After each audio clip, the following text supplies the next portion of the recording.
Salut à toutes et à tous, c'est Clément et aujourd'hui on se retrouve pour une nouvelle vidéo. Dans cette nouvelle vidéo, je vais prendre 4 ou 5 marques sur une semaine et je vais donner les dernières actualités. Aujourd'hui je vais traiter de Nvidia, AMD, Intel, Apple et Samsung. Salut, bonne vidéo!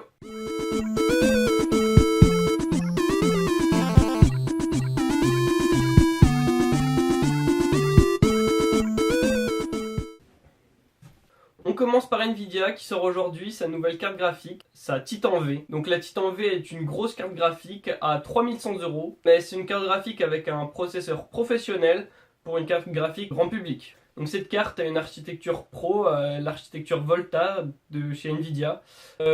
Pour comparaison, une carte pro de chez Nvidia, la P100 par exemple, vaut 7000 €, alors qu'aujourd'hui, la Titan V coûte 3100 €. Elle développe une puissance de calcul de 13,8 teraflops, ce qui est une sacrée puissance, pour 12 Go de HBM2, la même que les RX Vega. Le bus mémoire de cette carte graphique est tout simplement énorme, puisqu'il totalise 3072 bits de mémoire. Pour comparaison, la 1080, donc la GTX 1080, en a 256, et la RX 560 en a 128. Le processeur de cette carte graphique est 2 fois plus large, 2 fois plus haut, ce qui double sa surface de 4, ce qui fait qu'il a plus de 21 milliards de transistors, alors que la 1080 en a un peu plus de 7 milliards, et la RX 560 en a un peu plus de 3 milliards. Cette carte offre aussi 110 teraflops de deep learning pour des applications telles que l'intelligence artificielle, etc.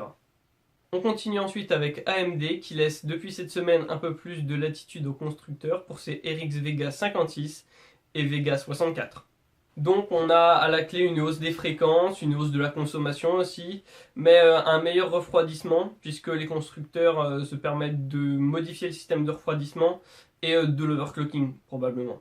Alors qu'AMD lâche un peu la bride aux constructeurs pour ces nouvelles cartes, Nvidia a une toute autre stratégie et interdit aux constructeurs de faire quelconque modification sur sa GTX 1070 Ti, qui se situe entre la 1070 et la 1080, à peu près au milieu.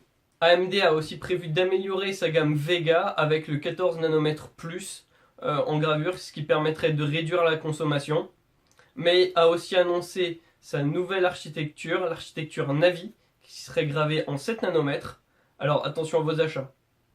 On continue avec Apple qui a beaucoup fait parler de lui avec sa faille dans OS X High Sierra. Cette faille permettait d'avoir les accès root, donc l'accès administrateur, permet de faire tout ce qu'on veut sur l'ordinateur sans mot de passe. Donc ils ont commencé par déployer un premier correctif qui a totalement corrigé la faille, mais qui en contrepartie empêchait l'accès réseau entreprise, donc ce qui empêchait de pouvoir connecter plusieurs ordinateurs entre eux, de pouvoir partager des fichiers. Ils ont ensuite déployé un second correctif pour corriger l'accès réseau, mais la faille sur certains Mac revenait. Autre déconvenu pour Apple, il y a eu des problèmes, des bugs sur iOS 11. Donc iOS 11, iOS 11.1 et iOS 11.2 ont des soucis au niveau de l'horloge. Certains smartphones s'éteignaient lorsqu'ils passaient à la date du 2 décembre 2017. Pourquoi, on ne sait pas. Il aura fallu 7 correctifs pour corriger ce bug, qui a priori serait peut-être même pas totalement résolu, à voir. Intel aussi qui annonce une nouvelle architecture Cascade Lake pour remplacer Skylake et Kaby Lake. On aura sûrement des nouvelles au CES de janvier 2018 et cette nouvelle architecture serait annoncée pour fin 2018.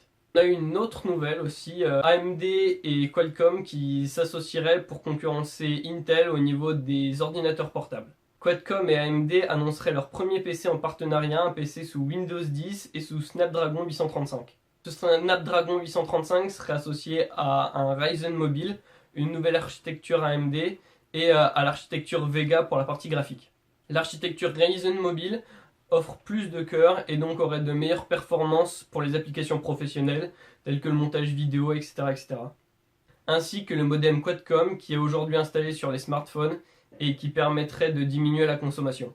Reste à connaître la consommation réelle des nouvelles architectures Ryzen mobile des processeurs. Et on aurait potentiellement un super produit. Un dernier mot au niveau de Samsung, les chiffres pour l'année 2017, les ventes de Samsung sont en hausse de 19,3%, ce qui est pas mal après le fiasco du Galaxy Note 7. batterie explosive. Mais ce qui est une bonne nouvelle pour les ventes de smartphones au niveau du Galaxy S8, du Galaxy S8 Plus et du Galaxy Note 8. Allez, salut!